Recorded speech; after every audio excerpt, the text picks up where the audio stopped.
Hello, guys, and welcome to day number 8, I believe. Uh, yes, welcome to day number 8. So, the topic for this new episode is the function transformations. So, we are going to do problem number 1 of topic, which is function transformations. Okay? All right, now let's go ahead and read the problem statement. So function composition, that's the problem. And it says, given an array of functions, um, f1, f2, f3, up to fn, return a new function fn, that is the function composition of the array of functions.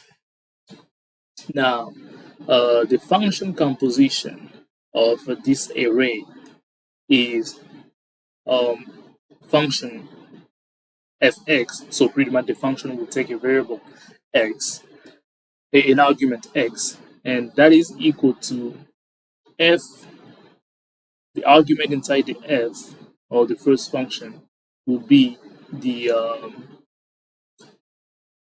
second function, and the argument inside the second function, it's gonna be the third function, and the argument inside the third function is gonna be the argument x that is being passed. So pretty much the x is gonna be an integer. So it says here, if the function composition of an empty list of a function is the or the function composition of an empty list of functions is the identity function if x is equal to x. So it's saying if this array is empty, the return value, I think it's gonna be x. Yeah, so it says here you may assume each function in the array accepts one integer as input and returns one integer as output. Sorry. Now let's go ahead and see example number 1. So this is the input that they provided to us. For example number 1, we have an array of a function. So this function will return x plus 1, and this function right here will return x times x, and this one will return 2 times x. Now remember, the third function, it's going to be the argument of the second function, and the second function is going to be the argument of the first function. So if they gave us x equal to 4, so we are going to start the operation from here, because we'll start by working on the function inside here and then move outward. All right, so we are going to do 2 times 4, that will be 8, and we come here because now the new value is 8. We are going to do 8 times 8, that will be 64, and the new value, since it's 64, then it's gonna be 64 plus 1, that is 65. Now we can try to understand this one as well, because it's very important to understand what they want the function to do, so that you know exactly how to operate, like how to write it. Once you understand exactly what the function is doing, then you know what to do. So now here, this is the array of functions that they gave us, and this is the integer, so they gave us 1. So we will start from right to left. They even say here, evaluating from right to left. So that will be 10 times 1, that will be 10, and 10 times 10, that will be 100, and 100 times, and 10 times 100, that will be 1000. Yeah, but then if the array is empty, there is no function, then we are just going to return 42. Okay, now let's go ahead and break it down here. Now the first thing, as always, is to create a function, and we are going to name that function, oops, that's bad, and we are going to name the function compose. So the function that we are creating, we are going to name it compose. So create a function compose. Okay. So this function compose will take an array as an argument, and that array is gonna hold functions inside. So create a function named compose that takes an array as an argument. Yep. Now let's go ahead and write this part right here. So const compose is equal to functions. Now they are giving us a parameter here. This parameter will be named functions, and it's an array. So this one means like this is an array. So this compose function takes an array, and what is it supposed to do? Here it's saying given an array function, return a new function that is the function composition. So we need to return a new function from this compose function. So that will be return a new function. Okay. Now the new function that we are going to return, so return a new function that is the function composition of the array of functions. Now the function composition will be fnx, right? So the function that we are going to return will take an integer as an argument. So that's what it says here. You may assume each function in the array accepts one integer. So if this one is a function composition, of the array of functions, so the value will be passed to the function composition, which will be used inside this function right here. Okay, so we need a value here or an argument. So we need to provide an argument to this function, and and once we provide an argument to this function, then we are going to do this. So because they provide us an array of functions, but when we are solving, we are starting from right to left. So that means we are starting from the end of the array to the start of the array. Now inside here, we will need so essentially it's saying here that, we will need, let's go like this. So here I just want to make sure that everything is written. So return a function that takes an integer as an argument. Okay, so that part we got. This function will return a function that takes an integer as an argument. So this is what we have here. Now, because this is going to be a function composition of the array of function, and we need to start from the right side and we need to start from the end of the array and go to the beginning of the array. So that would be for, so we need to do the for loop, so we need to iterate. So that would be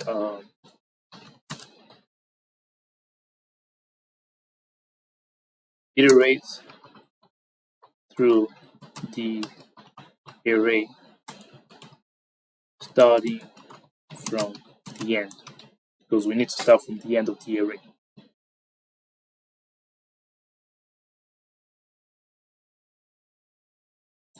So that will be for let's I equal to functions length Okay, function length minus 1. The reason why I do minus 1 is because if we have two items, for example, let's say I'm just gonna give an example here. Something. If we have an array like this with 1, 2, and 3, right? This array has a length of 3. This array has a length of 3, but the problem is the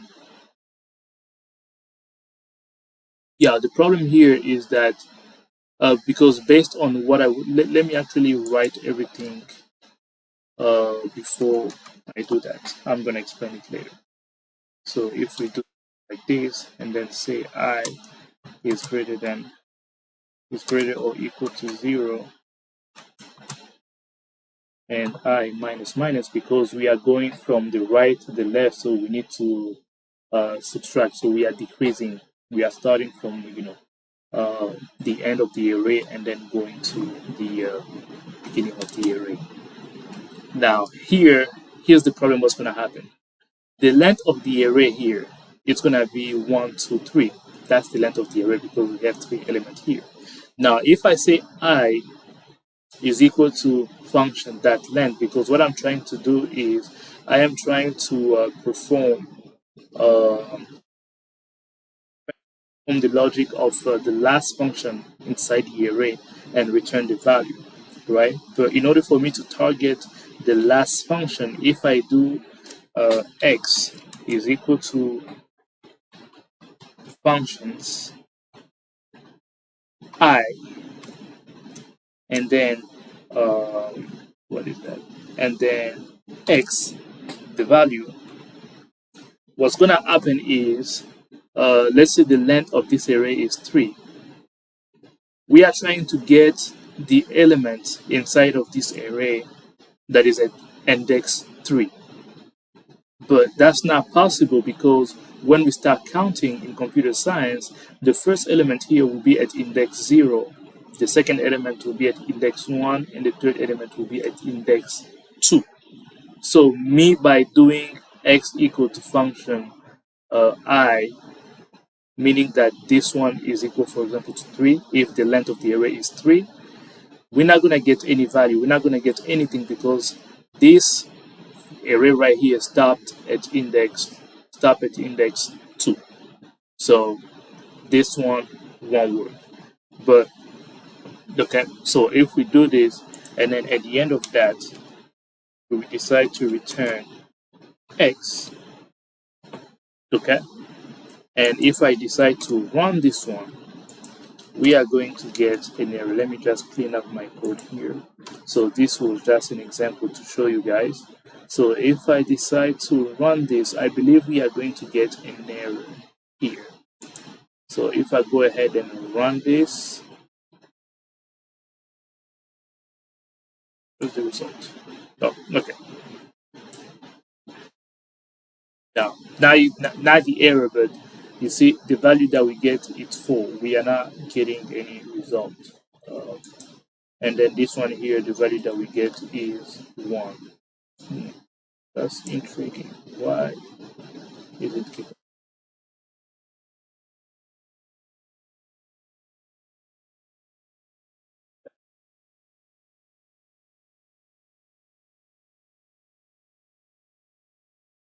We actually got something interesting because it's supposed. Oh I'm sorry, I made a mistake here. Yeah, it was supposed to give us an error because it doesn't make any sense. We cannot work with this one. So it seems like we didn't even use this part of the code because of the title here. I wrote, well, I was supposed to write it like this. Now, if I run it, we should get an error. The reason is because functions I is not a function. We are trying to access a function at index 3 when this array, for example, let's say the array that it gave us, it's only the array that they gave us only has 4 values inside, or three values inside, or 3 elements, I would say, stops at index 2. So by doing function that length and saying, okay, access the element at index I, which will mean that if the array is length is 3, access the element at index 3, and it's not available. So in order to avoid this, we need to so there are 2 ways of doing this. I can either put minus inside here. But I rather, me personally, I need to do it this way, so that we know even if the index is equal to 0, we still want to do something and go ahead and assign the value to this function, to this integer right here. So with this update right here, I think we should be getting good results. All right.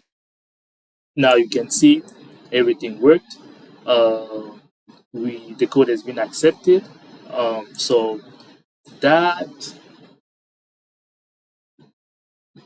the code has been accepted. Hopefully, that made a lot of sense to you guys. And once again, I'm gonna say it again. The reason why I put the -1 here is because the length of the array, if we decide to say, okay, let's say an array is, once again, this example right here, let's say the array has only 3 elements inside. The last index inside of this array will be index number 2, because in computer science, we start counting at 0. So this one will be at index 0, index 1, and then index 2. So if I do function that length, that means the length of this array is 3, but there is no element at index 3. So in order to avoid that, to not get that error saying that, well, element at index 3 is not a function, is by doing the -1, so that the length is 3, but we are trying to access the element at index 2. If the length was 5, we'll try to access the element at index 4. All right. So that's a little bit of the explanation. Hopefully that made sense to you guys. Now I'm gonna go ahead and submit this one and see if the code will be accepted as well. Well, that worked. The code has been accepted, so that means we passed, and it also shows here that the problem has been solved. So that marked the end of this episode.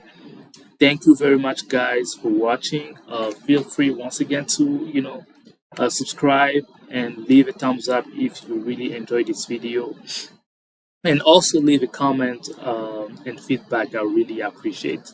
Once again, thank you very much, guys, and see you on another episode. Bye bye.